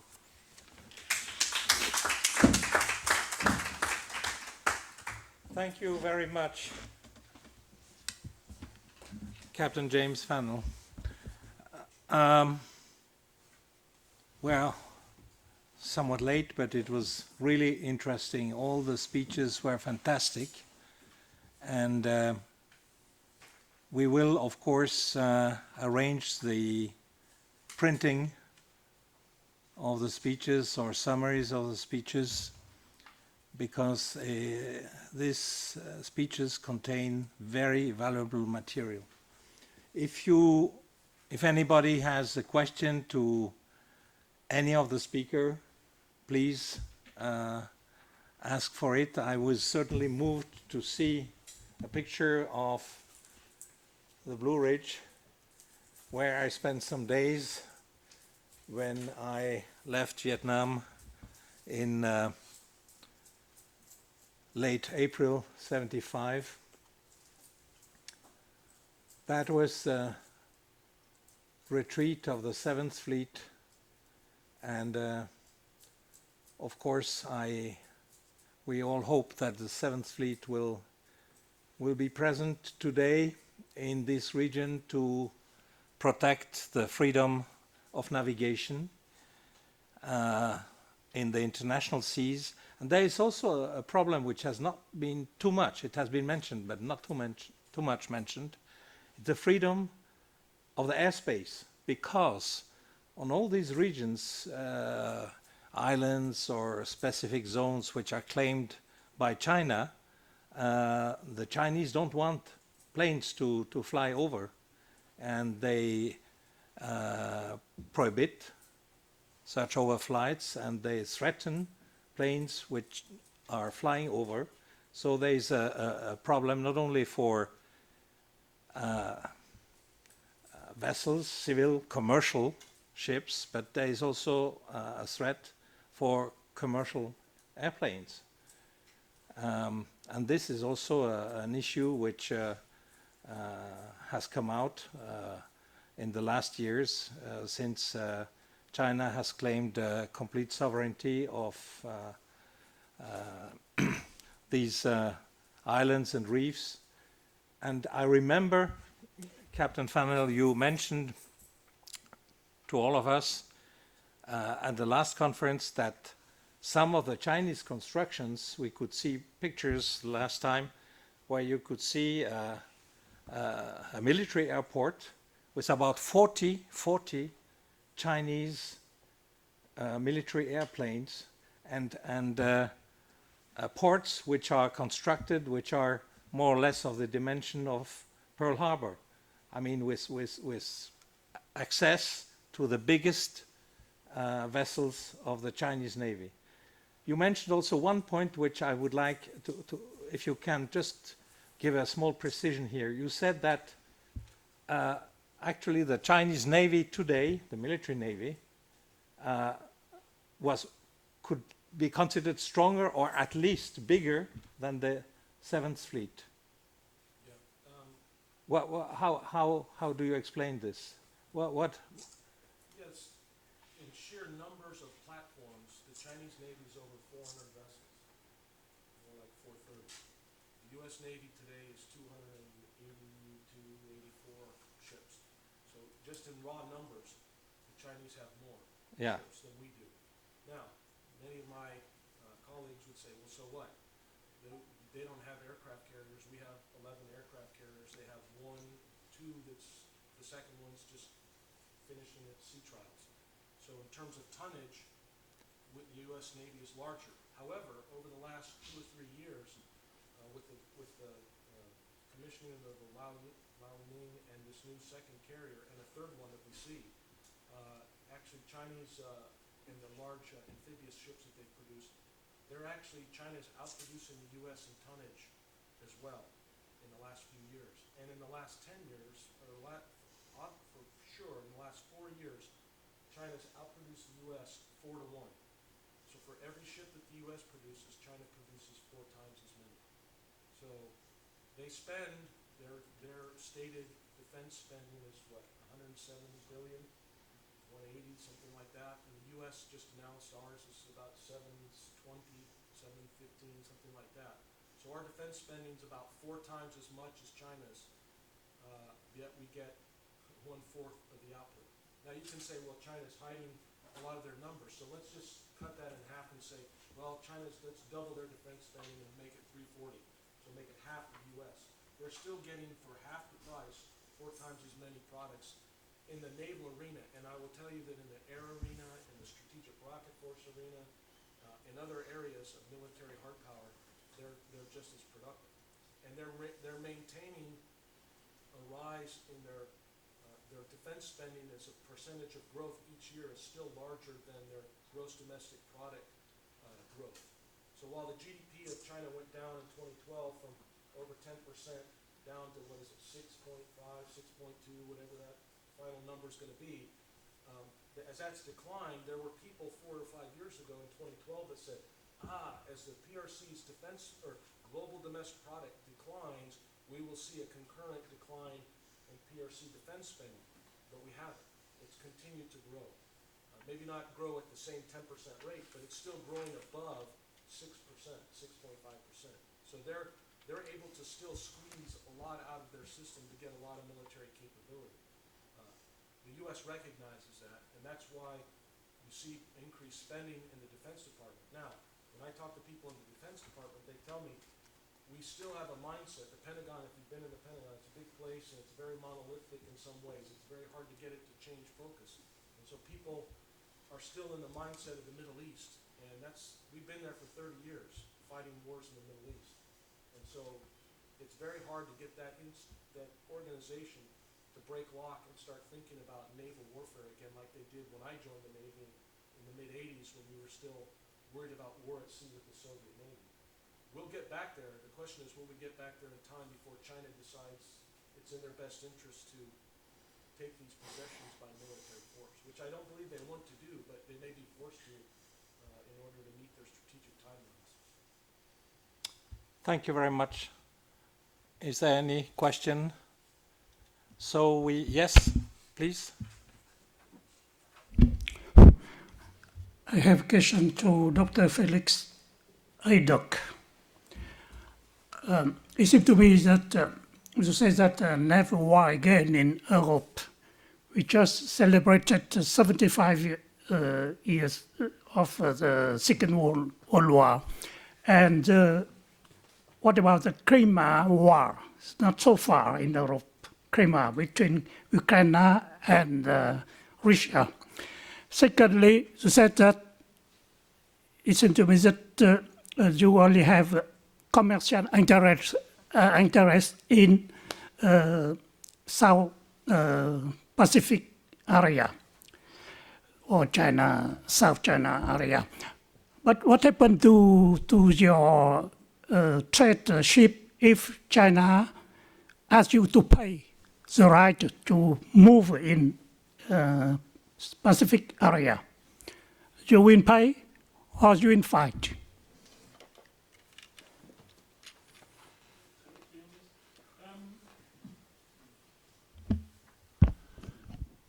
So on the first point, the way I understood your question is whether Crimea also matters, or I probably didn't really get it, but yeah, I said that in my presentation that in terms of the threat perception, I think in Europe, China is perceived as a strategic competitor. Yes, increasingly so. In France, in Great Britain, in Germany, in Brussels, what have you.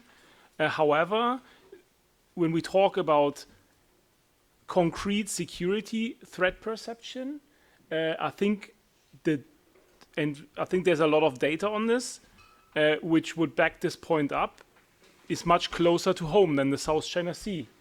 The primary threats that Europeans perceive to endanger their very own security are Russia, Crimea, are the Mediterranean, Syria, ISIS, and so on and so forth. It's not the South China Sea, and I think for good reasons it does make, to a certain extent, make sense. Now, of course, if sea lanes of communication, this was your second point, were to be disrupted actively by, i.e., you brought up China, this of course would change the threat perception. This would have a massive impact on how we regard the situation in the South China Sea. I can't really speculate on whether we would pay or we would fight. I find that quite hard to do in the sense that I think it's to my mind quite a far-fetched idea. Because of the interconnectedness of Europe's economic security and China's economic security and other Asian powers. However, if it were to happen, I think for the time being, if we look at it from a today's perspective, my money would be on first pay, because we don't even have the capabilities in the region to be able to fight. There are no German warships in the South China Sea, so fighting, how are we supposed to fight if there are no warships in the first place? But sorry, yeah. Just very briefly, there have been some discussion in Brussels about what will happen, or how Europe will react if there's like some clashes in the South China Sea. The most likely scenario would be very much in line with what it is happening now. You would have the EU completely split, even though it depends on which country will have triggered the situation. Is it like more China, or let's say, it depends on the trigger. But let's assume even in the case of China triggering the conflict, the clash, it's very likely that the EU will be unable to actually take a clear position, besides a few declarations of intent. But you may have some member states, those that are now joining the United States and the Quad, to send some vessels. But at the same time, the contribution of Europe will be after. So you may expect not to last too long, but then you will need a soft power like the EU to intervene to mend stuff after the clash. So I think that would be probably the biggest contribution of the Europeans. It will be more after.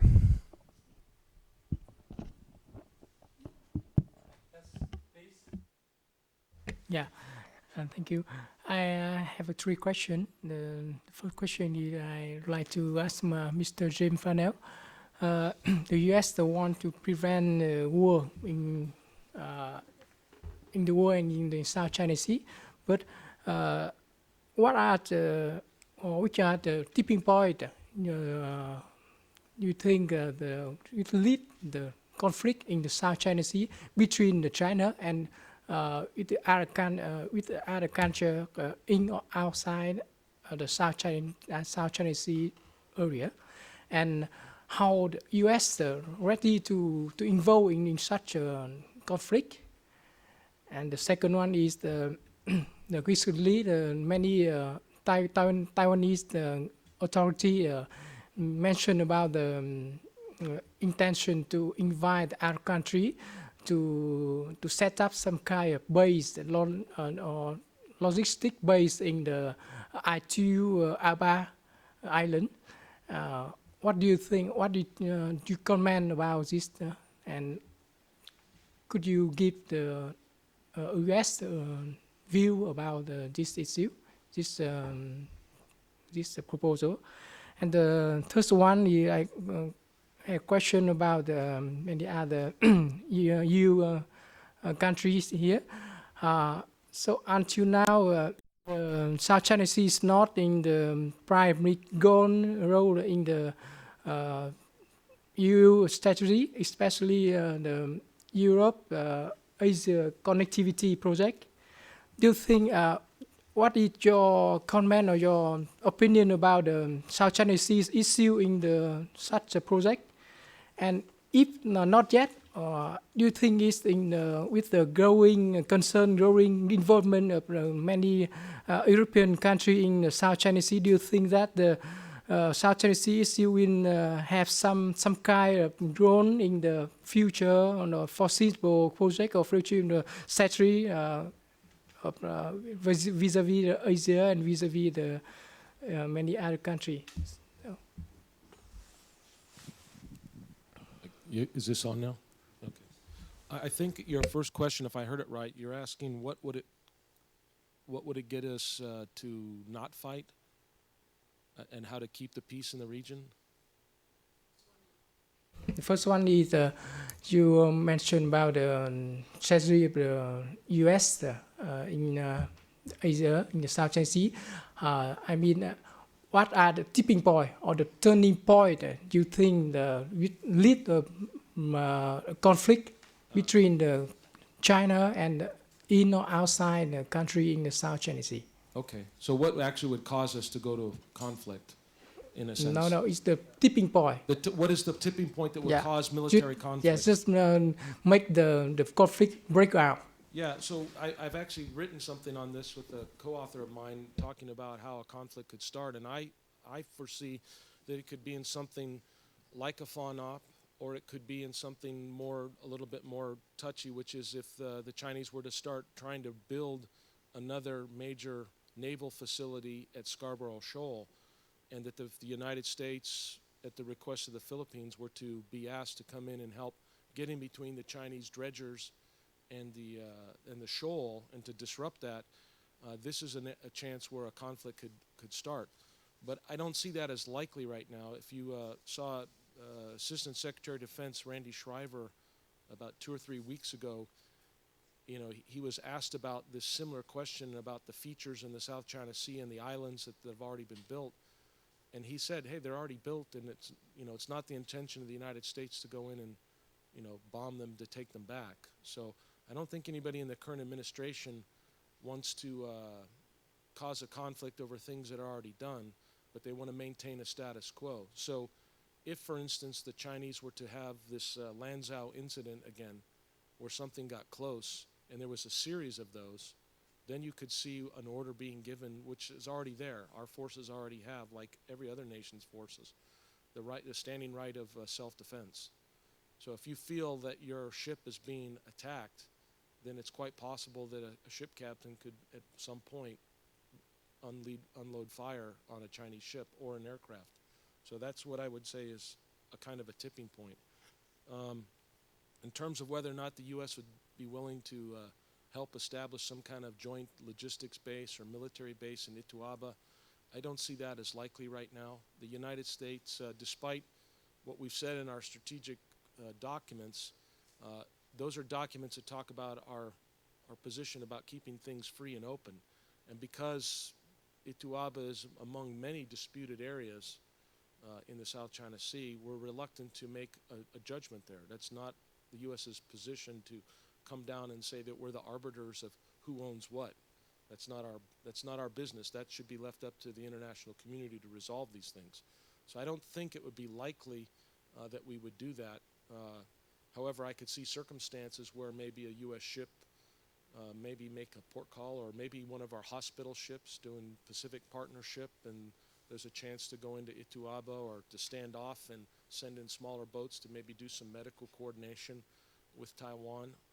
That seems far-fetched even today, but I would recommend that in the sense that the United States, needs to do more to show China that their idea that they're going to take possession of Taiwan is also a failed endeavor. Now, Ituaba, though, is a difficult position because it's in the South China Sea, and there's already other disputed claims for this island. So I think it would be very unlikely that we would do that at this point. And I think the others.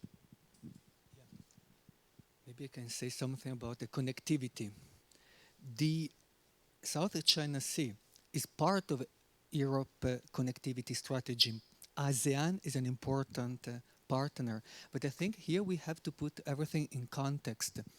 China's militarization of the South China Sea is part of the Belt and Road Initiative, which has in the South China Sea, in Southeast Asia, an important element. That's why the Quad is a response both economic and security, which means that the idea is not only to, we can call it contain, or at least make sure that China does not exaggerate from a security point of view. It is also, and to some people, mainly economic, to try to make sure that the Belt and Road Initiative is developed according to Western principles, open tenders, like transparency, etc. Which means that when the EU released the connectivity strategy last September, put ASEAN as one of the main actors for cooperation, the idea behind, and that's why it is a response to China's Belt and Road Initiative, the idea behind, which is written in the EU strategy for connectivity, is to partner with like-minded countries such as Japan, the Free Indo-Pacific strategy of Japan, the United States, Australia, etc., to send a message to China that connectivity is important, needs investments because infrastructure is needed in the region, but has to be done in a certain way, according to Western principles. So we can see from an European point of view, these naval operations that I try to explain, the European, little but European contribution to what the United States have been doing in the last decades, as also part of the bigger response that this part of the West, that it is Europe, is giving to China. On the one hand, connectivity strategy, but at the same time, these operations or contribution to operations that have the ultimate objective both to enforce a rule-based order, both economic and also political and security. So that's why the South China Sea, ASEAN in particular, because it is mentioned clearly, is an essential part of the EU strategy for Euro-Asia connectivity published in September 2016. Maybe you want to add something. Okay. Thanks everyone for saying, and I have to address something that it just seems to be missing, and I was surprised. There's no discussion whatsoever about transatlantic relations. It doesn't seem, I mean, apart from the document that Hillary Clinton and Baroness Ashton signed back in 2012, like the pivot, we called it the mini pivot because Europe and the US were kind of working together. There has been nothing really. So there are two narrative strands here. So the Europeans said that they don't do geopolitics, so they didn't want to get involved. Has that changed? Could you say the Europeans now do geopolitics, and what does that mean? It's not clear to me. And this idea about strategic marginalization, I know that I put that early on in my presentation, but I would say Spain or Luxembourg or Portugal aren't going to really do anything in this region. So I think there's a mosaic of interests in Europe, and it's very divided. So we don't know how that's going to show up. But alternatively, I think the Europeans kind of want all the benefits, but none of the responsibility. So I would say that we tend to forget that these islands were built with German dredgers. You know, so as Lenin said, the capitalists will sell the rope to hang themselves. So I think there has to be an understanding. And you mentioned about, you know, the weapon sales. You know, the Europeans have to take responsibility for their actions. So I think a turning point has happened in 2016 with the sale of KUKA. It's an advanced robotics company in Germany. It's like the crown jewel. So today, German engineers are designing advanced robotics for the People's Liberation Army. So that doesn't make for a very attractive transatlantic narrative. And I think the Europeans wanted to make money, but they don't want to think about the implications because they don't do geopolitics. So this is a world, I don't know, can they continue with this type of narrative? Two fingers. The problem from an European perspective in advancing transatlantic ties now has a name, which is Trump. If we go to Germany now, that has, which is doing these kind of things, and you mention Trump, you would have, well, in other parts of Europe, a certain kind of reaction. So I think we had great transatlantic cooperation during the Obama administration with less willingness by the Europeans to get involved in the region. Now, there's much more willingness by the Europeans to get involved in the region, but the problem is that transatlantic relations are not at their best, to say the least. But we don't want to get too much into it. Thank you very much to all of you. I suggest the speakers we gather in the